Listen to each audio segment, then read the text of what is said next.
Om Ajnanatimrandasya Gyananjanashalakaya Chakshurunmilitamena Tasmai Shri Gurave Namaha Shri Chaitanya Manobishtam Stapitamena Bhutale Swayam Rupa Kadamahyam Dadati Sapadantikam Vandeham Shri Guru Shri Yutapadakamalam Shri Gurun Vaishnavamscha Shri Rupam Sagrajatam Sagana Raghunathanvitam Tam Sajivam Satvaitam Savadutam Parijana Saitam Krishna Chaitanya Devam Shri Radha Krishna Padan Sagana Lalita Vishakan Vitamscha He Krishna Karuna Sindho Dinabandho Jagatpate Gopesha Gopika Kanta Radha Kanta Namostute Tapta Kanchana Gaurangi Radhe Vrindavaneshwari Vrishabhanusute Devi Pranamami Haripriye Vanchakalpatarubhyascha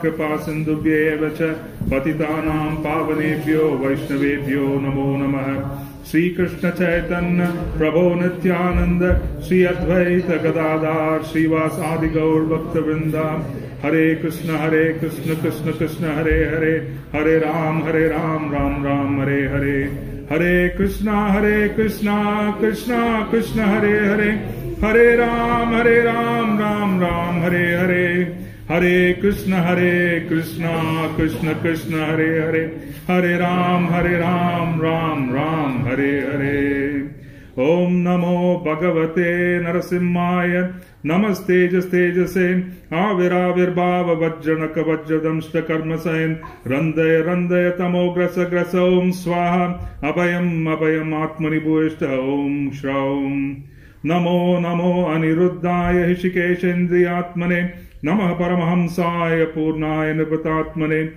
Swarga Pavarga Dvaraya Nityam Suchi Sade Namah Hiranya Viryaya Chaturhotraya Tantave. Thank you for having me over.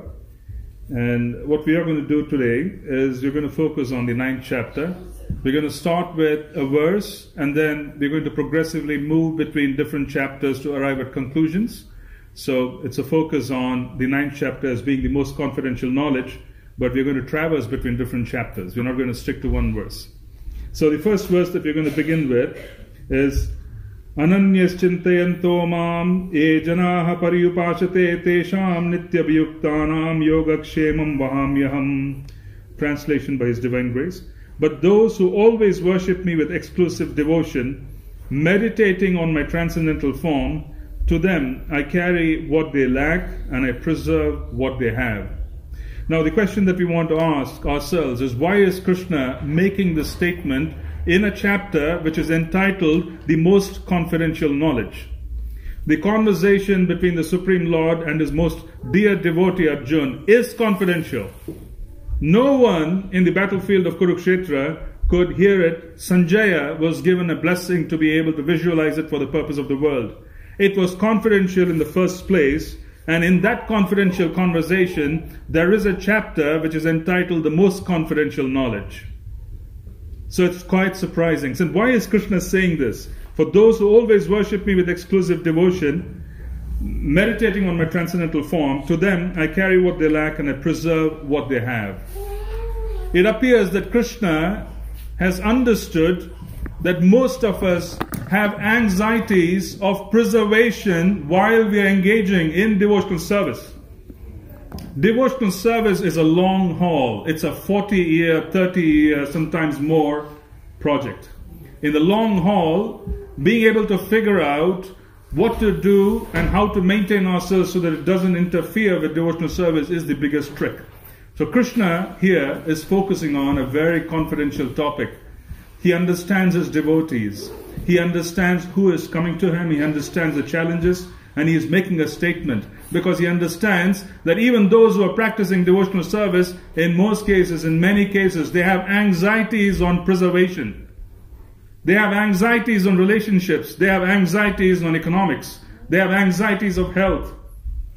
Krishna is making that statement very carefully. This is the Lord, and He is making a statement here in the Bhagavad Gita, saying that those of you who worship me with exclusive devotion, meditating on my transcendental form, to them I carry what they lack and I preserve what they have.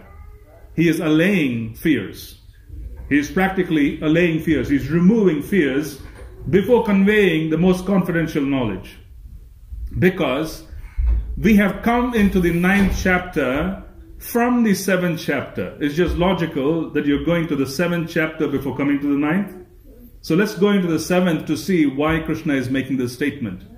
Because there's a body of souls who is approaching Krishna. They have a certain qualitative consciousness. They have a certain focus in life. And he is making this statement to allay and to particularly subdue their fears.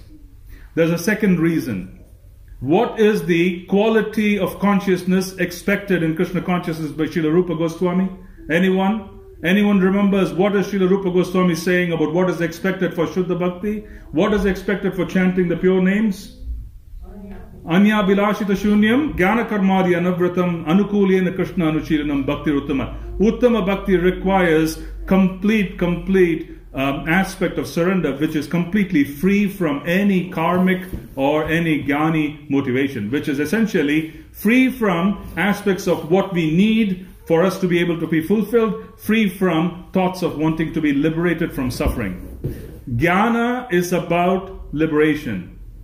Liberation is about complete negation of suffering. I don't want to suffer anymore. The jnani is better than the karmi. The karmi is still wanting to make adjustments in this world.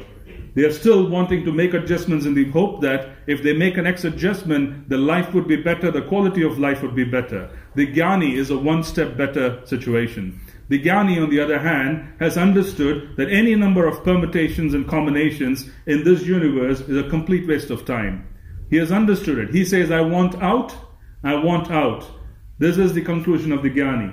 So the jnani is saying, I'm suffering, I have understood it, everything is bad, no amount of adjustment is going to assist me, I want out.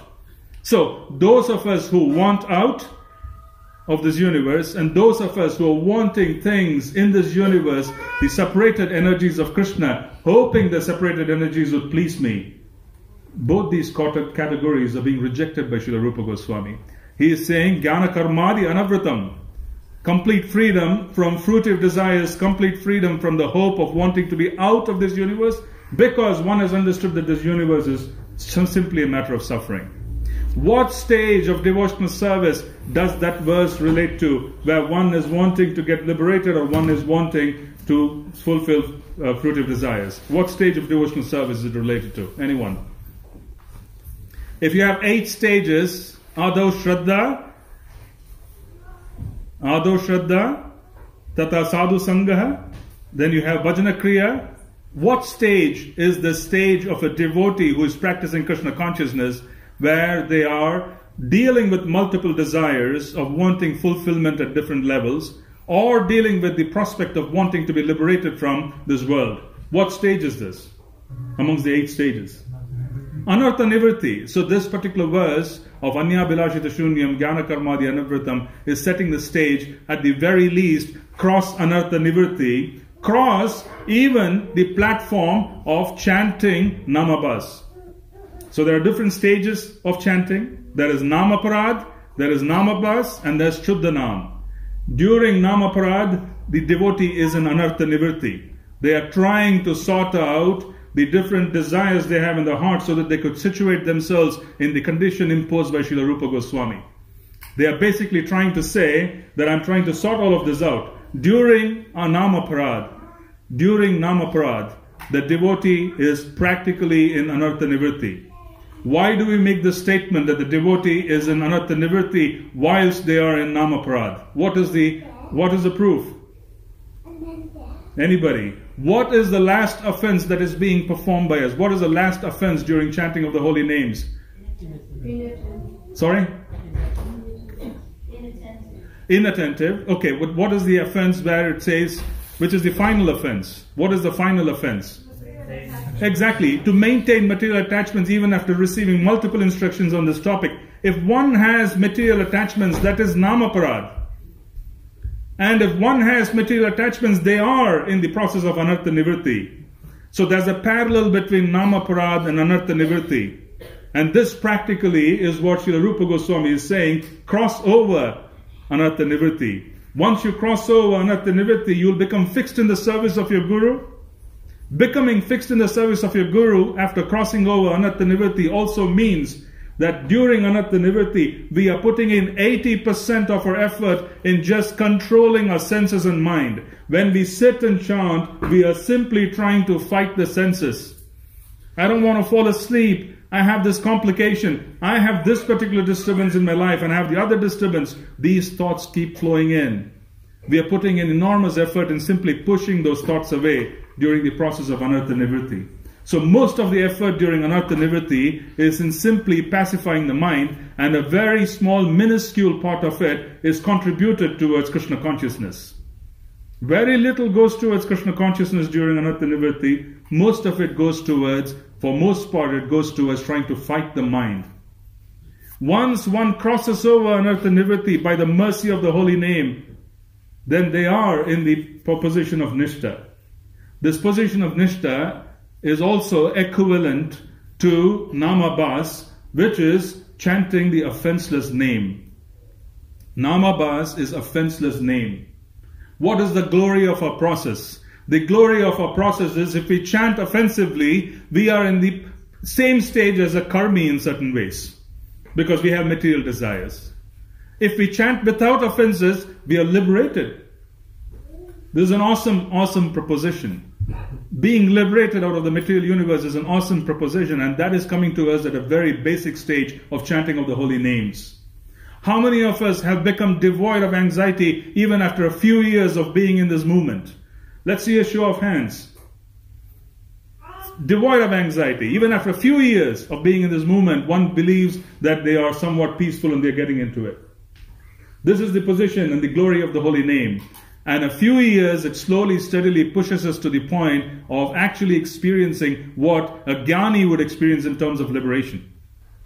This is Namabhas. You're practically getting into liberation at a very early stage. It is actually considered tuchha. In Sanskrit, tuchha means insignificant. So our goal is not peace. Peace is attained by the jnani when he is crossing over the material ocean. Is our goal peace? It is not. Our goal is lofty.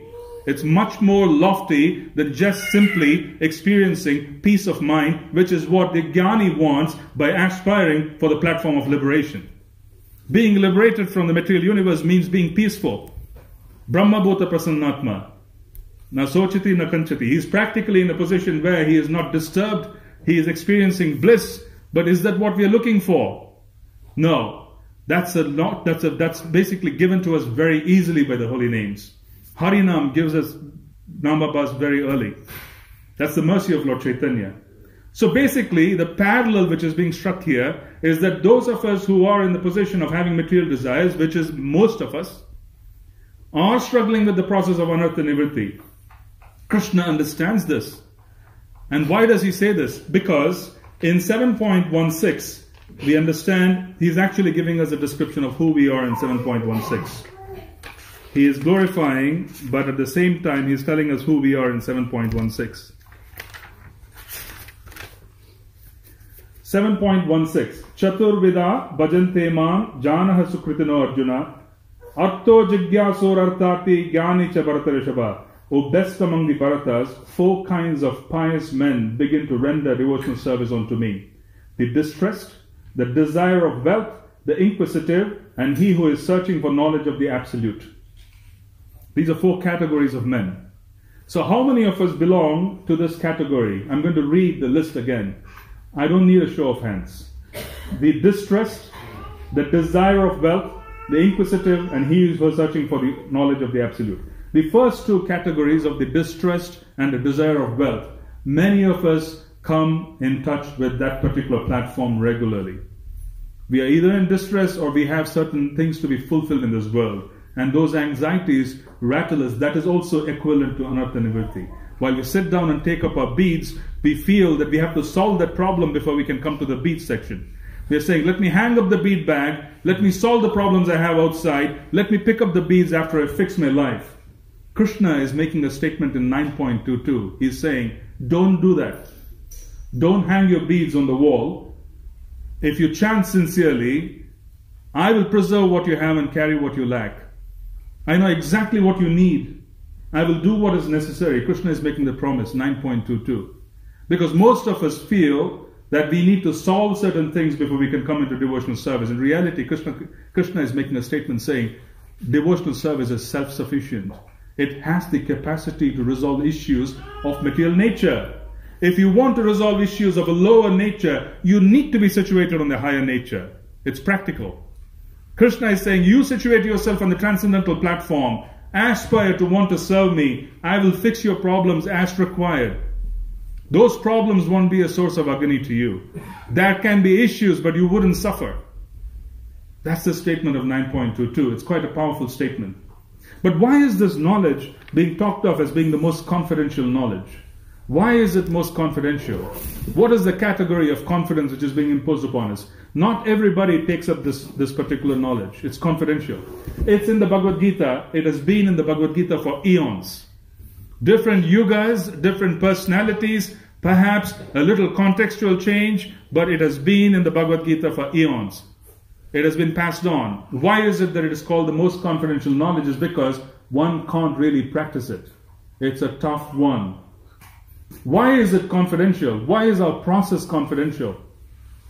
Why is our process confidential? What is so special about our process?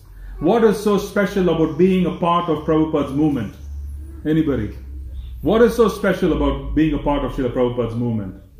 What is the difference between being a part of Prabhupada's movement and going to the temple to relieve ourselves of distress? What is the difference between coming to God versus Prabhupada's movement? I'm making a distinction. I'm using the word God and I'm saying Prabhupada's movement. Srimad Bhagavatam makes the same distinction in the first canto. Srimad Bhagavatam says that Srimad Bhagavatam is going beyond the definition of God. Srimad Bhagavatam deals with the topic of the absolute truth.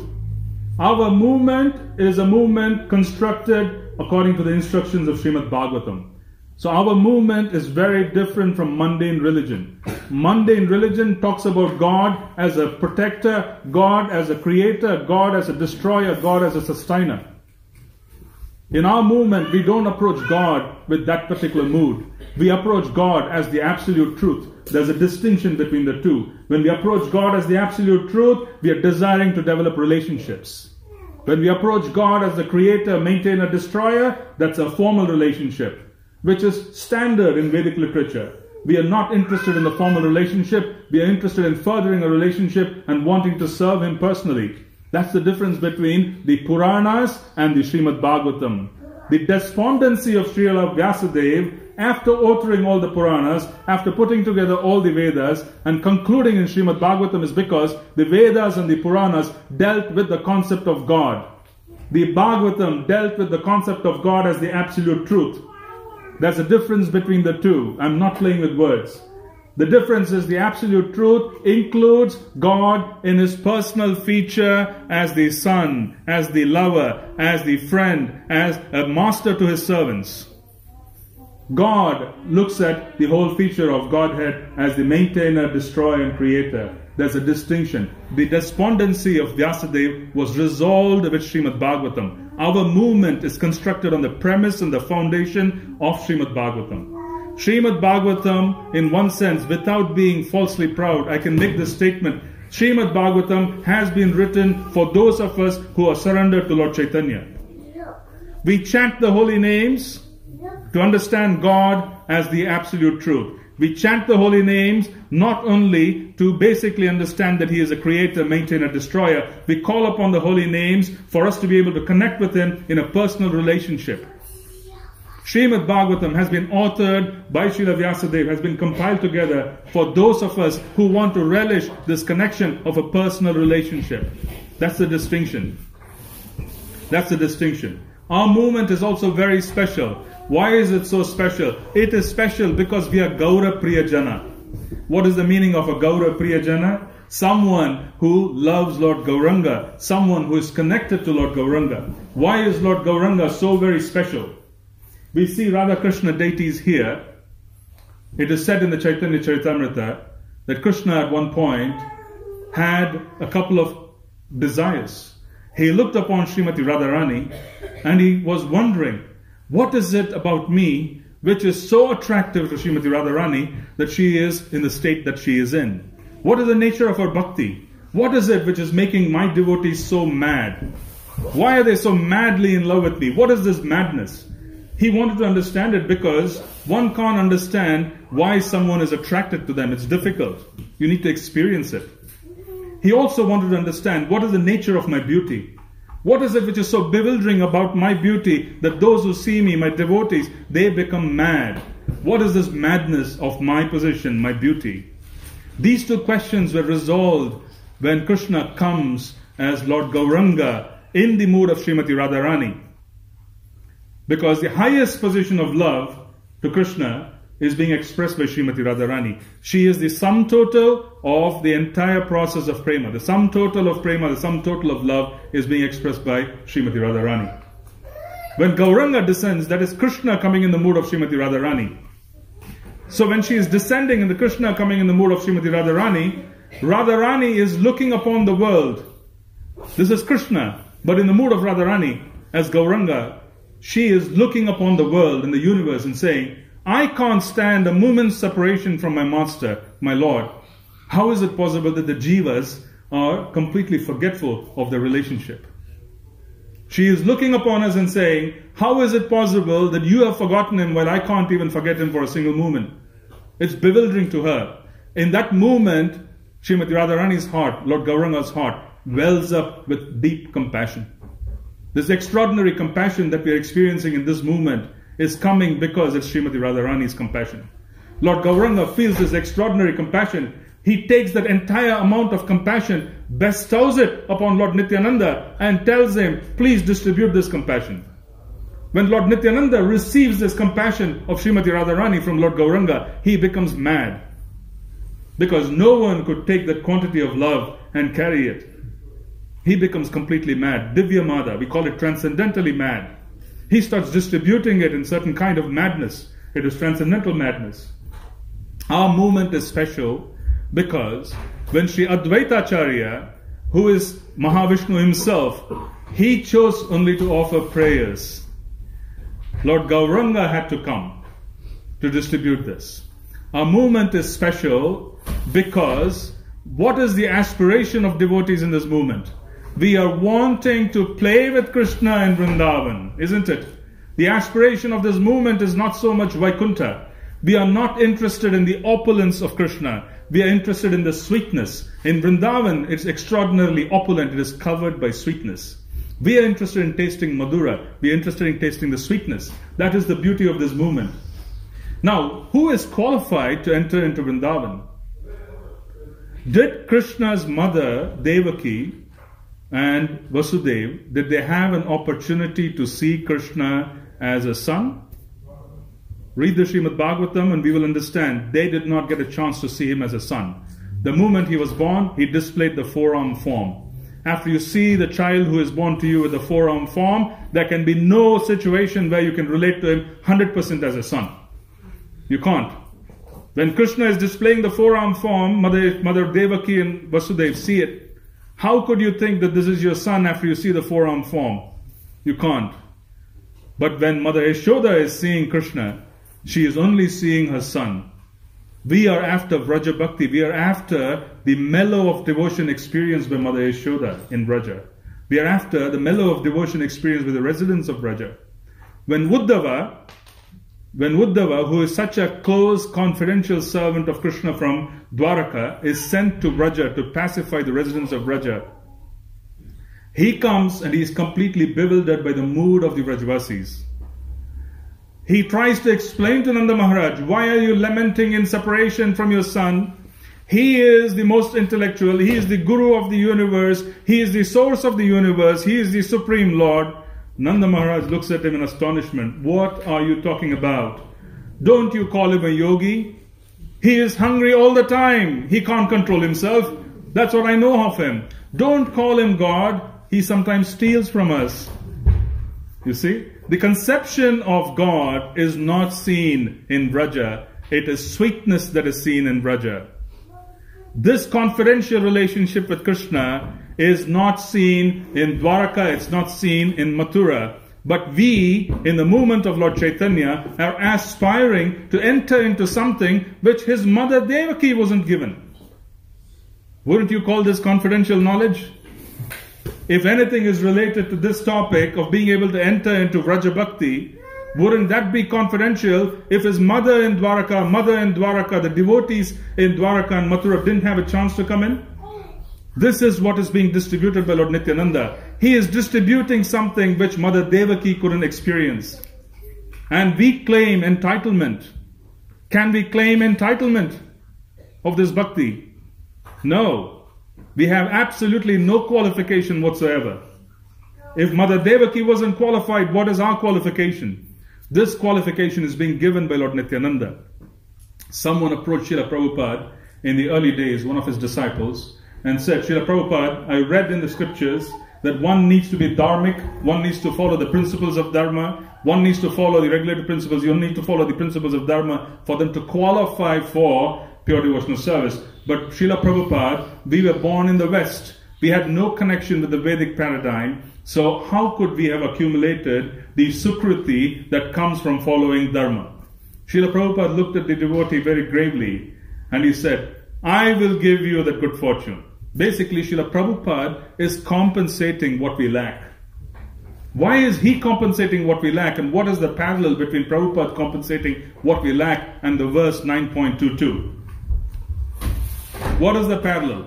Anybody? Why is it that Prabhupada, Srila Prabhupada, the Guru, compensates for our lacking? The Guru is compensating for our lacking. The Guru sees us and says, we are not qualified, you don't have the capacity to chant, I'm going to give you the qualification to chant. The Guru is compensating, Srila Prabhupada is compensating. Follow my orders and I will compensate. Why is it that this verse where Krishna says, I will preserve what you have and I will carry what you lack, is also related to Guru Tattva? Why is it so? Anybody? Yes, Prabhu. Guru is as good as God. Guru comes as a representative of God. Yes, he receives service in place of God. What else? There's a technical reason. This verse of preservation of bhakti relates to the Sandhini potency of Lord Balaram. Balaram being the Adi Guru, the origin of all gurus, he carries the potency to maintain spiritual life forever. That potency is being passed on to the Guru Parampara.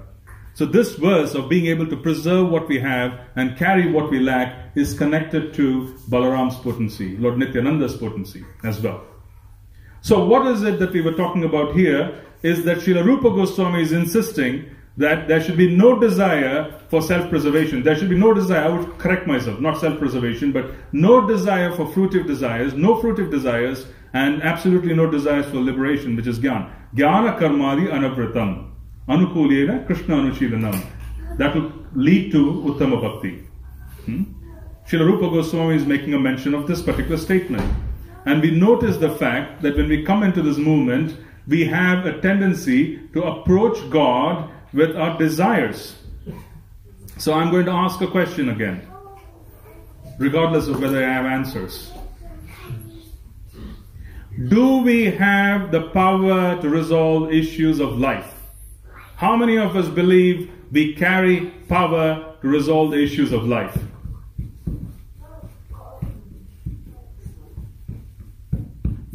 Okay? The answer is, if we had the power to issue all the issues of life on our own scale, we wouldn't have issues in the first place. We have complications because we don't carry that level of power. We have issues that we can't resolve. But where is the power to resolve issues? Where is the power to preserve ourselves? Where is the power to move forward? Where is it coming from? Krishna. Krishna is giving us the power. Krishna is basically saying in 9.22 that you have come on this planet after exhausting your pious reactions. You have exhausted your piety.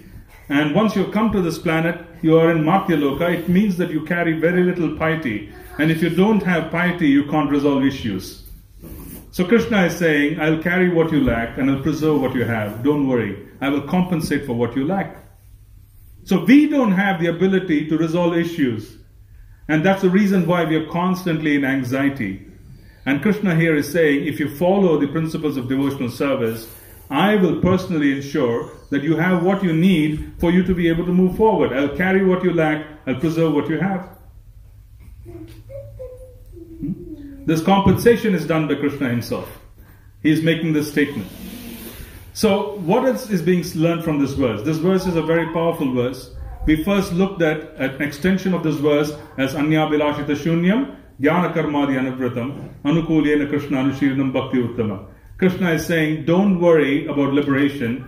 Don't worry about fruitive desires. I will carry what you lack and I'll preserve what you have. What else should we understand from this verse? What other extension can we have in this verse? What else can we understand?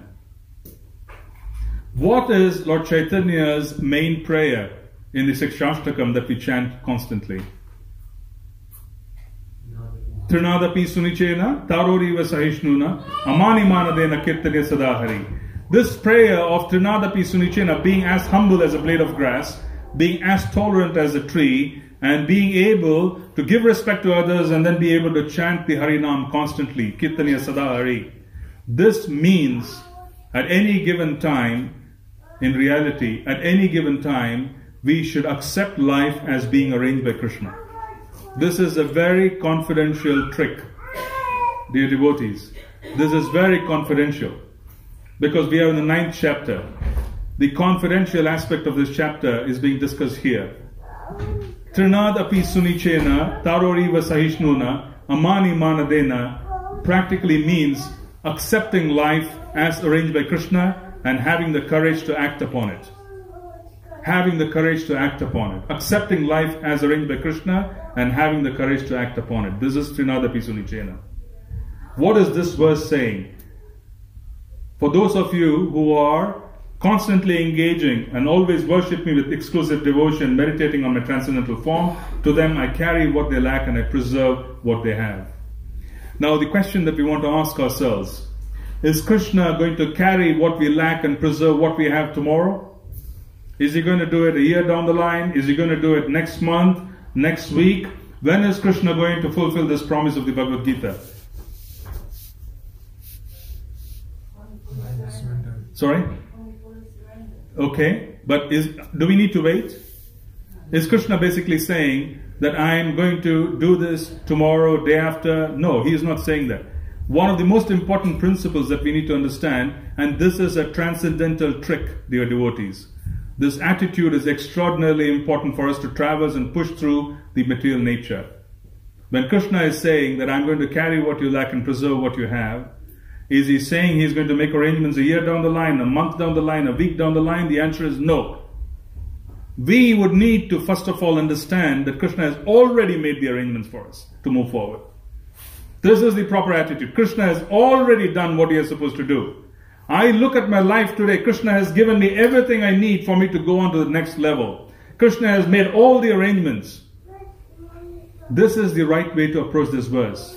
Why is Krishna making a promise? Why should we even think that he's going to do something? Why should we even distrust the arrangement of the Bhagavad? What should the attitude be is that Krishna has already made the arrangement. So we would want to reflect on life.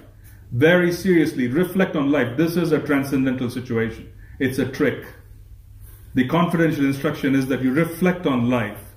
Understand whatever life we have as of today is exactly what we need to go on to the next level. Accept it. The day we accept it, regardless of whether life today is a part of what has been arranged by our karmic reactions or by the environment or by any other force, the day you accept that the life I have today is the arrangement of the Lord and He has made this arrangement very specifically because He loves me and this would allow me to move forward, it will become the arrangement of the Lord. It's a matter of us being able to introduce Krishna into a life in a deeper sense. When we doubt, we start thinking Krishna has yet to make some arrangement. When we doubt, we have to start thinking Krishna is going to make these arrangements. Krishna, I chant 16 rounds. I serve in the temple. I have been serving for so many years. Why is this happening? Change this and then start looking at it in a different perspective. And this is not mental imagery. It is not a trick. This is exactly the position of someone who is dependent on the Lord. Start thinking very clearly that as I sit here, this particular movement, whatever my life is, has been arranged by the Lord. This is exactly what I need. This would allow me to move forward to the next level. I do not need anything else. This is applicable to individuals. It is applicable to the institution. The institution needs to also think in a similar way. Yes? Thank you. Would you get some questions now? Would you like later on? How much time do we have? We can carry on till 4:45 today. Okay, so we have 20 minutes. So, okay, why don't I summarize and then I could take questions? Is it okay? Yeah. So, the point is, we need to first understand that this verse is also telling us to understand and accept life as it is. Isn't this the same as what Lord Chaitanya is telling us? Isn't he saying, Trinadapi sunichena tarori vasahishnuna? Trinadapi sunichena tarori vasahishnuna also means that you accept life as arranged by Krishna. That's humility. Humility doesn't mean you grovel on the ground. Humility does not mean low self-esteem. Humility is an internal construct where we accept life exactly as if Krishna has arranged for it, and we start moving forward with courage. This is Arjuna's instruction. When Arjuna was on the battlefield, he was fighting as a Kshatriya. Where was he on the ground, groveling, asking for mercy? He wasn't. He was doing his duty with the internal humility that Krishna, this arrangement of yours, where I am opposing my own family, is your transcendental arrangement. I am your instrument. I will act upon it with courage. We are meant to do the same. This is Trinadapi Sunichena, Tarori Vasaishnuna, Amani Manadena, Kirtine Sadahari. When at every moment when we wake up and we go to bed, we understand life as presented to us is an arrangement of the Lord. The Lord will introduce himself into the arrangement. We take an apple from the market and we bring it to the deity. When you buy the apple in the market for a few pounds, is it matter or is it spirit? It's matter. When you buy an apple from the market, it's matter. We bring matter and we introduce it to Krishna by offering it to him. Matter becomes spirit. The same conclusion can be reached on this verse and Trinadapi Sunichena. When you take your life and you present it to Krishna saying, my life as of today is your divine arrangement. I want to be an instrument in your hands. Krishna, I have accepted exactly what I am. I want to move forward. This is your divine arrangement. Krishna, please use me as your servant. Then Krishna will begin using us as his servant. This is a transformation of life from matter to spirit. This is why this chapter is confidential.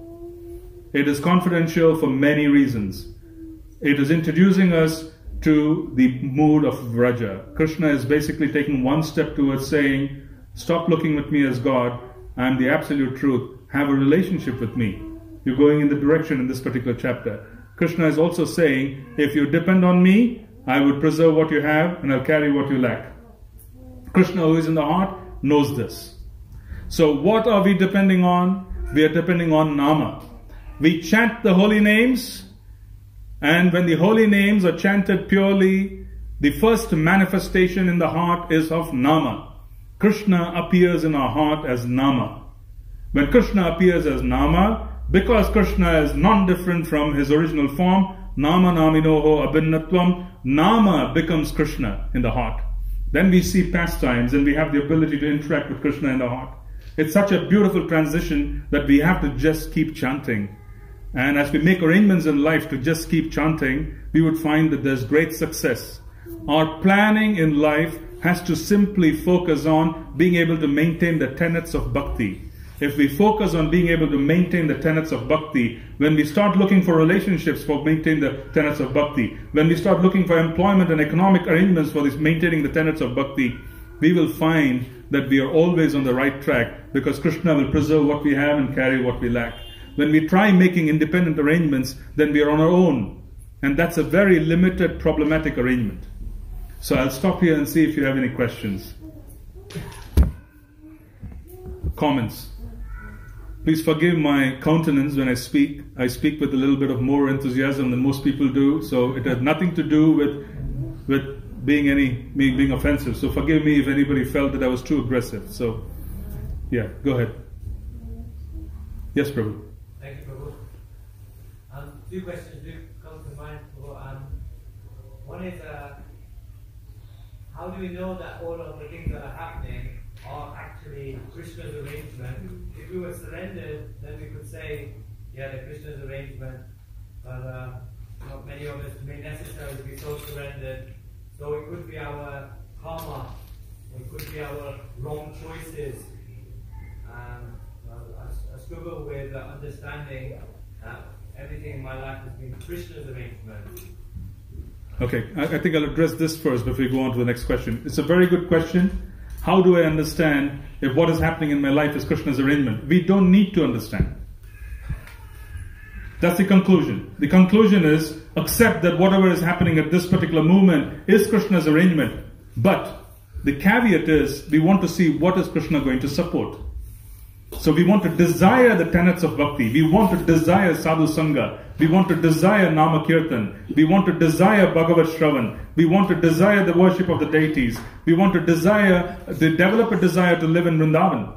When we focus so much on the tenets of bhakti as the main pillars of desires that we have, then at every step we can assume that the arrangement that is being made for us is made by Krishna. Does it make sense? There are two levels here. One is you desire proper things which are connected to the tenets of bhakti. And the second aspect is that we also understand that today, if I am here, then Krishna has made this arrangement. Then Krishna's arrangement, even if it is not Krishna's arrangement, it will become Krishna's arrangement. See, that's the beauty of devotional service. It's dynamic. It's such a beautiful dynamic process that Krishna is in the heart and He's responding to our call where we want to come closer, we want to surrender. And the moment we start understanding that where I am today, Krishna, is your arrangement, please use me as your instrument. I'm working hard to just desire the chanting of the holy names. I'm working hard to just desire sadhu sangha. I'm working hard to desire the hearing of Bhagavatam. The 5 more important principles of devotional service, all these are my desires. I'm trying hard to reach that level of exclusively desiring that. But at every step as I reach there, I'm assuming that this is the arrangement which is going to get me closer to the platform. So, we don't need to speculate as to whether this is Krishna's arrangement or not. We need to constantly monitor our desires. There is a need for inventory taking. We monitor our desires to see if we are in line with the pillars of devotion. If we are desiring the pillars of devotion actively, for the most part, Krishna is not looking and nitpicking one desire after the other. He is looking at the consolidated picture of our desires. And then we start thinking that since I'm desiring this, at any given time, Krishna has made arrangements so that I can get closer to Him. So it's a dynamic arrangement. Thank you. And what was your second question, Prabhu? Thank you. Just want to comment before I ask that question. I also like that point you made about the apple of matter turning into spirit. And whatever our life is, if we're offering that to Krishna, it becomes spirit. May you just expand on that as well, please? Sure, Prabhu. The fundamental premise of transforming our existence into Krishna consciousness lies in the principle of introducing Krishna into our life actively. This is very fundamental. If I'm dressing in a certain way, if I'm wanting Sangha, if I'm wanting to go to Vrindavan, if I'm wanting a certain kind of activity, if I'm wanting to eat a certain kind of food, and if all of these are connected to Krishna, I'm trying to foster and strengthen my relationship with Him. This is the fundamental foundation. So as a consequence, when we are making an active attempt of trying to take our life and saying, Krishna, this is your arrangement, the intelligence required to traverse and come closer to Him would come and be given naturally by Krishna. This is 10.10 of the Bhagavad Gita. He says, I will provide the intelligence for you to come to me. The moment you start thinking that Krishna, this life of mine is your arrangement, it could be a mess. It could be a complete mess. But this is your arrangement. There's a particular reason why I have been put into these circumstances. It could be my karmic reactions, but I'm submitting myself to you. I'm accepting this arrangement. I'm not going to fight the results of the arrangements that are going to be made. I'm going to make attempts to improve, but I'm not going to fight the results. But Krishna, this is your arrangement. When this particular action happens internally, where we remind ourselves that Krishna is watching, He is making arrangements, when we chant with that particular confidence that Krishna is watching, He is making arrangements, then the relationship is such that Krishna will intervene in our lives. It's a very dynamic situation. Yes, Prabhu. Yes, Mataji.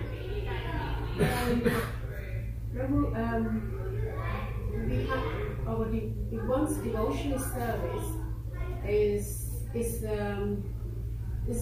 happening or will happen according to Krishna's arrangements. Then one's desire to serve Krishna is that bad, and where do you draw the line for this having our desire to serve Krishna? Okay, I think I've understood your question as to, is there a limit to how much we can desire to serve Krishna? There isn't any limit, and that's the natural position. We have to pursue the position of wanting to serve Him with deep dedication. See, the point is very simple. When we are in Anartha Nivritti, most of our energy is going into issues of life because issues of life exist. When we traverse and we are slowly reaching the point of being fixed in devotional service, at that point in time, the issues of life become insignificant. They exist, but they don't bother us. They exist, but they don't bother us. So most of our energy goes into wanting to serve in certain ways. So desiring more and more service and wanting to serve is a natural condition. It's a barometer to check if we are on the right track. If we are doing things properly, there has to be an increase in desire for sadhu sangha. If we are doing things properly, there has to be an increase in desire for calling upon the holy names. There has to be an increase in desire for reading the Srimad Bhagavatam, and so on and so forth. This is a great barometer where we can monitor that if I'm doing things properly, then this should increase. If I have absolutely no desires for devotional service whatsoever, then we would want to take inventory of where we are. Why is it that I'm not motivated? Why is it that I'm not motivated to chant? Why is it that I'm not motivated to serve? Why is it that I don't appreciate Sangha? Why is it that I don't have desires for Vrindavan? This is basically our monitoring process. Then we would want to monitor the physical action. Consciousness should never be judged without monitoring whether we are doing what needs to be done externally. A pitfall in devotional service is for people to start thinking that they are advanced, so they can stop or they can change things. A very good way to monitor ourselves is to observe if we are chanting the required rounds. Are we doing it properly? Are we doing it at a certain time which is more conducive? Are we increasing the quantum of service? Are we increasing the quantum of reading? So we monitor physical results. It's easier, safer. The advancement part will occur automatically. So my answer to your question is, if there is great desire to serve, then it is not an unnatural condition. It is natural and it should increase. Yes. Yes, Hare Krishna. Fall in love with Krishna. I'm sorry? How to fall in love? Oh, that's the whole topic of the Bhagavad Gita and the Bhagavatam, how to fall in love. And that is the goal of this movement, how to fall in love with Krishna. How to fall in love with Krishna starts with the calling upon of the holy names. It's the first step. Yeah? Prema is the objective. Prema, loving Krishna and falling in love with Him is the objective. You know, here's the verse, 9.34, which is the conclusion of the most confidential knowledge. What does he say? Manmana bhava madbhakto madhyaji mam namaskuru mame vashyasi yuktevam atmanam matparayanaha. Engage your mind always in thinking of me. Become my devotee, offer obeisances to me and worship me. Being completely absorbed in me, surely you come to me. Being completely absorbed in me, this is falling in love. Always thinking of Him, it is falling in love. So Krishna is saying the conclusion of this chapter, the most confidential knowledge. This is what you're supposed to do. You are supposed to position yourself in such a way that eventually you will fall in love with me. And how do we do it? We do it by following the principles given by Srila Prabhupada, the most important being able to give Srila Prabhupada and Krishna the time to chant the holy names. When we chant the holy names, we reach the point of falling in love. It's a very natural transition from calling upon the name and slowly transitioning in our relationship with Krishna. and becoming completely absorbed at some point. Sure. Any other question or comment? Yes. Thank you for the enlightening class. He talks a little about Anantha-Nivritti and how 80% of our time is around simply controlling the mind and the senses. How to make... So, in the class, Prabhu was talking about the journey or transition from Anantha-Nivritti and how 80% of the time is dedicated to controlling the mind and the senses. So, could you please expand on if that 80% of the time is simply controlling the mind and senses, how is it that qualitatively and quantitatively we can, that 20% of the remaining time, we can go deeper into our chanting to actually pull through Anantha-Nivritti and come out into Nishta, Prem, Bhav? Good question. So basically, how do we go from predominantly focusing on the challenges of the mind to going to a position of being able to actively serve the Harinam, chant the holy names? The ingredient that is required for us to be able to transform that is Shraddha, faith. And that is given by those who carry it. Coming in touch with those who already are chanting at a higher level and hearing the sound vibration from them has the capacity to enter into our auditory channels and transform our heart. Practically, we are Kripa Siddhas. We are dependent on mercy. Our business in this movement is to understand how to position ourselves effectively for mercy. When you're begging, position yourself for begging nicely. That's a job. That's what we are being trained to do. We are beggars. We have no qualification. Lord Chaitanya is distributing, Lord Nityananda is distributing. So we are going to struggle and we're going to say, I'm struggling with what I'm doing. Most of my energy is going into simply getting distracted by the mind. Dear Lord Nityananda, dear Lord Chaitanya, please help me. And then we constantly desire Sangha. Because the faith carried by devotees who are senior to us has the capacity to enter into our ears through the auditory channel. And that faith gets established and has the capacity to uproot our anarthas. So it's a matter of mercy being given by the carriers of mercy. So it's a question of sadhu sangha and harinam. Nama is extraordinarily merciful. You can beg Nama when you're chanting, saying, I'm struggling, please help me. You can beg the Namacharya before starting the process of harinam, saying, please assist me. Haridas Thakur will assist. He is the Namacharya. You can offer prayers. It need not be Sanskrit prayers. It can simply be a prayer of the heart. We are asking for help, saying, I'm chanting, I'm struggling. Most of the time is just going into it, please allow me the mercy. Krishna would make arrangements and we will come in touch with one of his servants who will carry deep faith. They will take their faith and they will put it into our hearts. This is Guru Mukha Padmavakya, Chittete Koryaikya. Coming in touch with transcendental truth is all about the auditory process, hearing. Srimad Bhagavatam sets the stage very clearly. I'm just leading off from your question. What does the Srimad Bhagavatam conclude in the beginning? What happened in the Srimad Bhagavatam? The Srimad Bhagavatam established the fact that nothing is more important than hearing. Shrinvatam, hear. When you hear, the faith of the speaker will enter your hearts and it will destroy nations, it will destroy matter.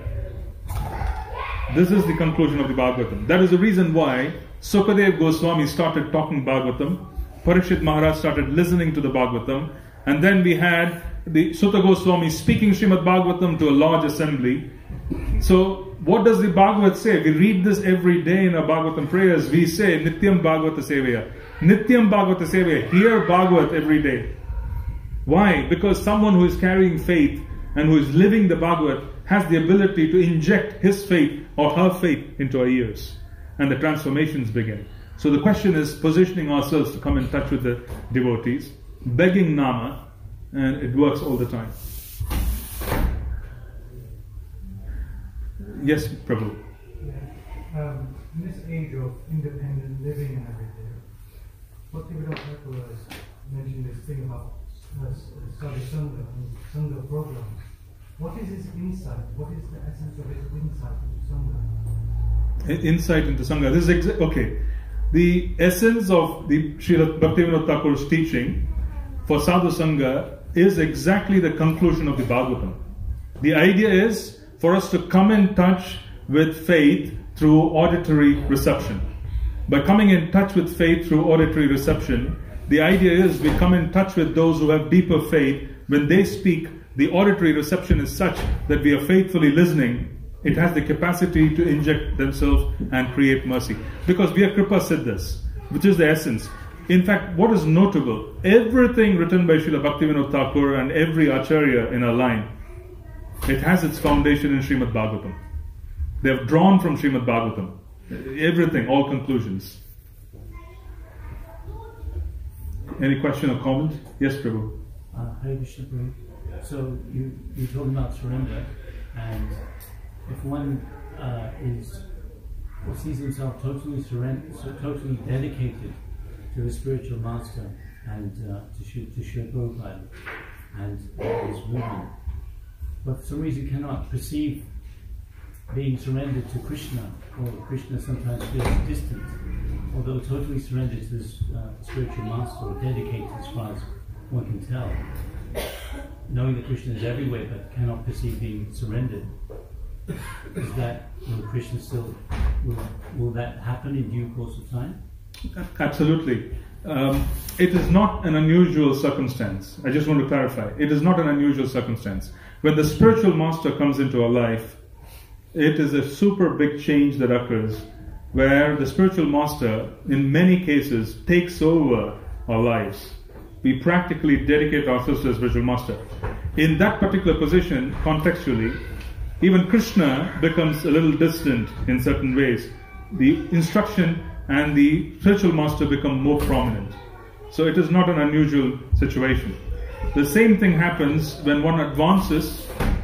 One of Krishna's associates who is guiding the devotee towards Krishna in the spiritual world would even take on an even bigger, I would say, reference in the devotee's life than Krishna himself.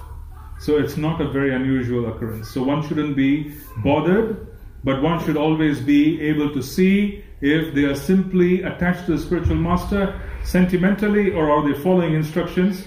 One should also be able to see if they are able to follow instructions of Sadhu Shastra Guru. Everything has to be in line, which is where our protection is. Sure. Any other comment or question? If you have time. Yes, Prabhuji.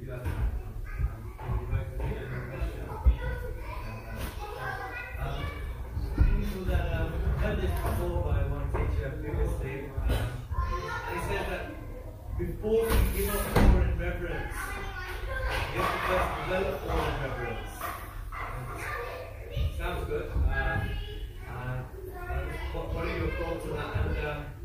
And just one of my thoughts was just that sometimes when we talk about grudge, I find that some people who may be more sentimental, they may feel like, oh yeah, I do have a relationship with Krishna.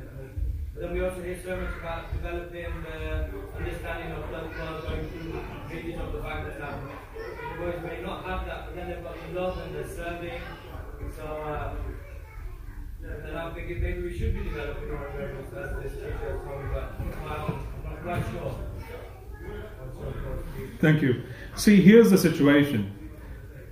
The stages of bhakti, the stages of being able to go from awe and reverence to the mood of Vrindavan and so on and so forth, these stages have been enumerated, they have been elaborated in Shastra by our Acharyas.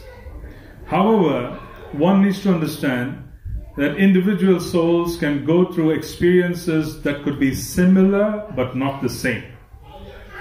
One could have attained the crossing over of Anartha Nivritti in the previous lifetime.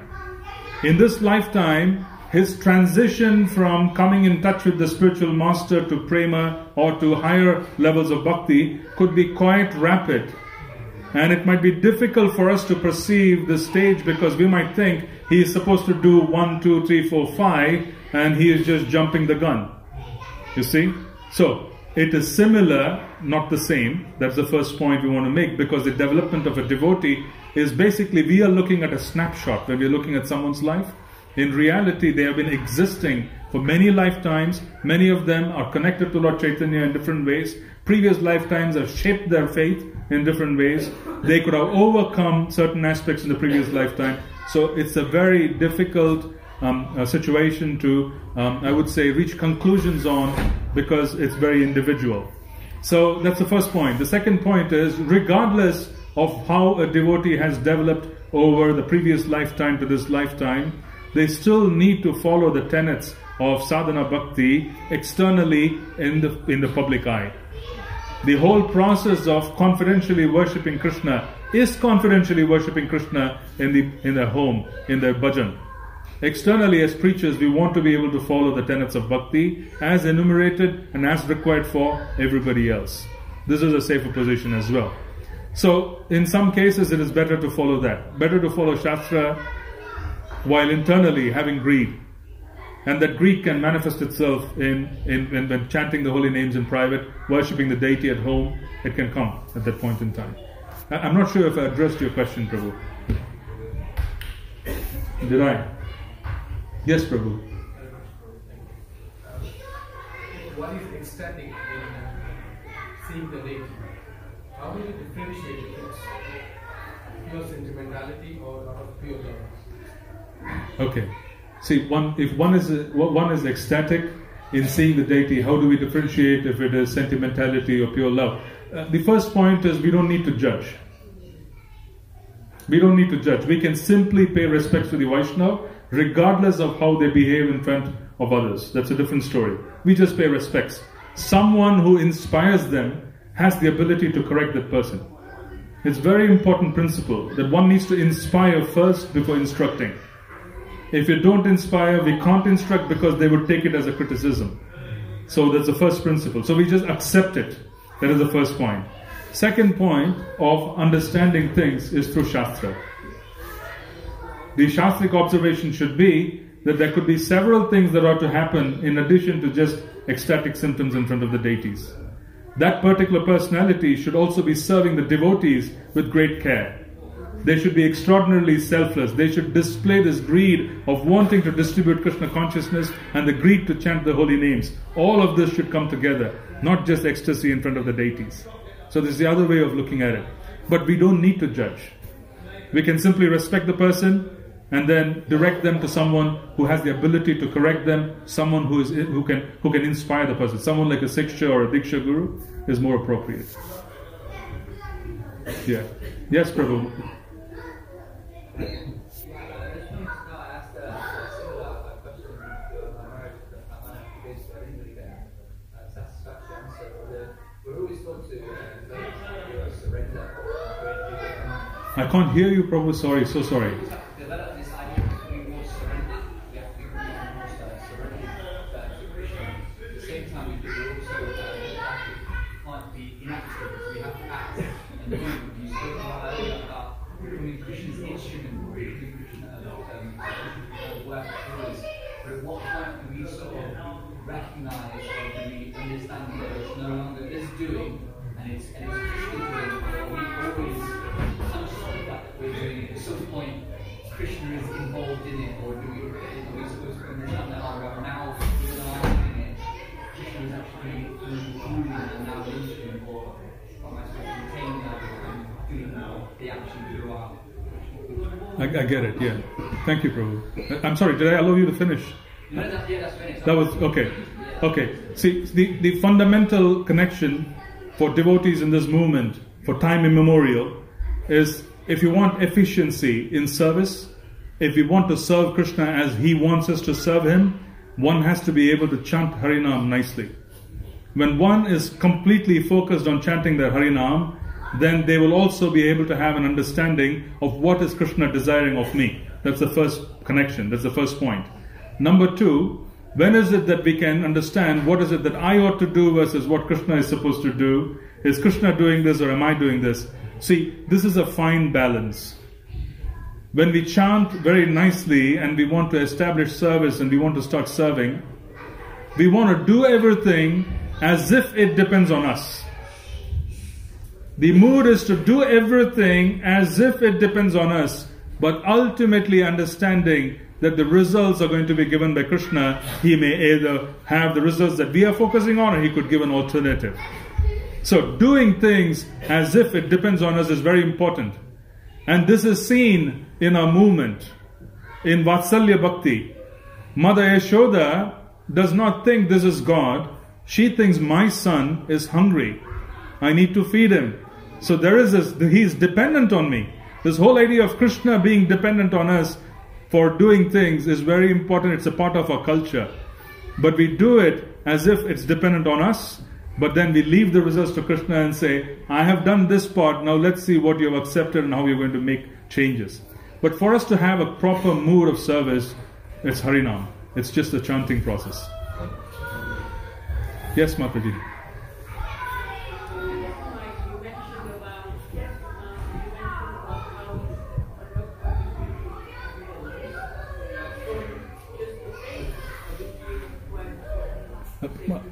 Would someone be also able to repeat the question for me? I can't. You mentioned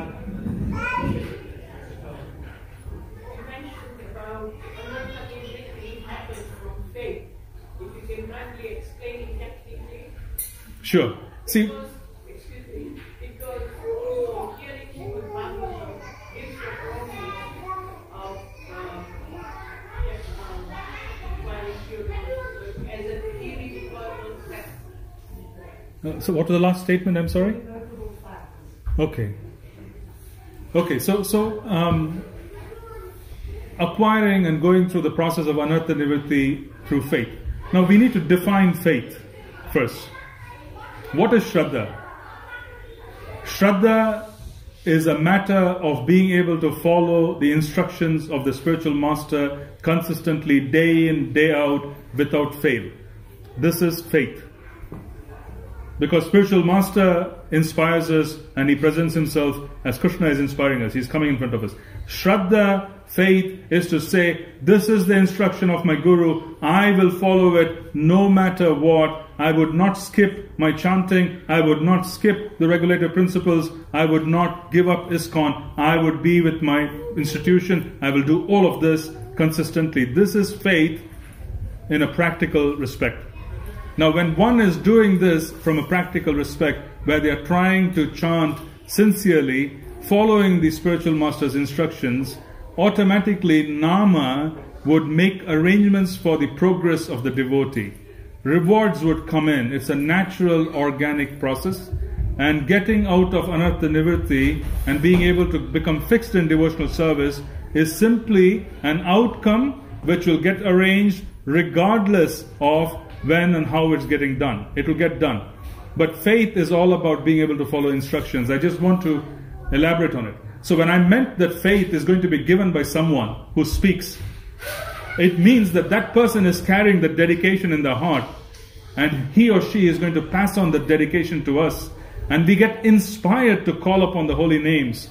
And when we get inspired to call upon the holy names with dedication, we make progress and we are able to break through the process of anartha nivritti.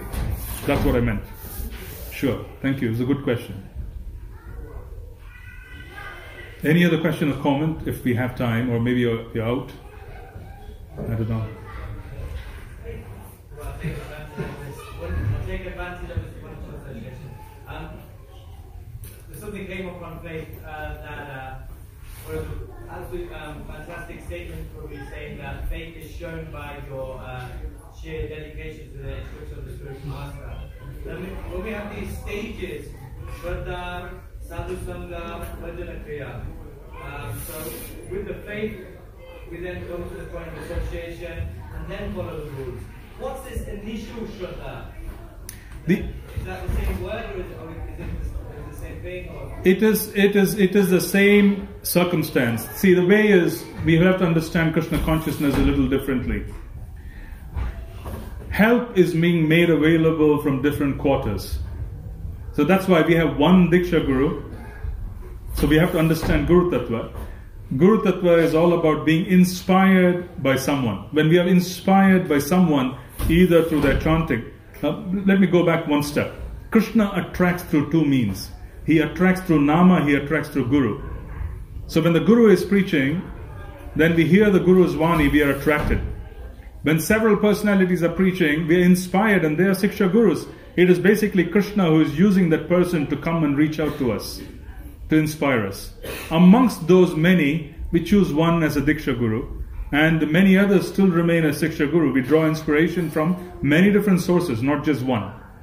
So in that sense, what we are trying to say is, hearing from the spiritual master, basically on a regular basis from different personalities, not just the spiritual master, the Siksha and the Diksha Gurus, would inspire us from within because they carry faith.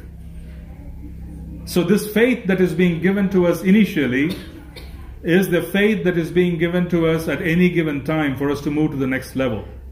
A common misunderstanding about Krishna consciousness is that Krishna consciousness is like walking on a plain field and the divine couple are right there standing under a tree, and we just have to walk several thousand miles and we have to reach the tree and start our service. Krishna consciousness is not walking on a plain field. It is like climbing and scaling a peak. It is. When someone is scaling a peak, if you don't keep the effort going at each and every stage, then one would tend to find themselves at a stage where they feel nothing is happening. So as we keep climbing, we reach a ledge. Krishna gives us a gift in that ledge saying, this is your reward. You've climbed this level. We take that reward, we get enthused. We again start scaling again. But when you start scaling a cliff which is quite steep, you have to double, you have to improve upon your effort. We can't really expect things to happen if we keep doing what we did the previous year. We reach that ledge and we say, I have to go to the next level. You scale up and you advance and you reach the next level. When you reach that level, there's an expectation for greater level of dedication because you're scaling the peak. So at each and every year, as we move towards Krishna consciousness, we would want to monitor ourselves to see whether my effort has improved. How many of us here are working in an office professionally? How many of us who are working in an office believe that the manager would promote us if we just do what we did the previous year and the year before? You can't expect that. You are expected to deliver more than what you did. You, in fact, if you're working in a level which is below being a manager, if you want to qualify as a manager, as an executive, you already are supposed to act like an executive, and that's how you get promoted. The same principle applies in Krishna consciousness. You scale a peak, you reach a ledge, you put in your effort and see, this is not going to work if I do what I did last year, I'm going to improve upon it. That is where the sincerity comes in, where you put stuff on the table and say, this is working, this is not working, and you keep moving forward. So that's very important for us to understand, that this is scaling a peak. It is not going to be walking on the plain field either. And as we do this, mercy is given by different personalities, which is what Gurudas Prabhu was asking about. Is the Shraddha going to come just once, or is it going to be given in different stages? Whatever we need at every stage is going to be given to us by the sadhus. Yes, Prabhu. I haven't really formulated the question properly in my mind. So, if an Uttama Adhikari has the love of God, but the medium in which bhakti can be given is also for the Madhyama, because they have that strong faith, and that strong faith then helps to chant the holy name. So is it almost irrelevant then whether we seek Sangha from Uttama Adhikari or Madhyama, because in both regards, if they're giving that strong faith, we can try and chant your name. Okay, so I just want to repeat the question. He is asking, does it have any relevance as to whether we choose the advancement of the devotee?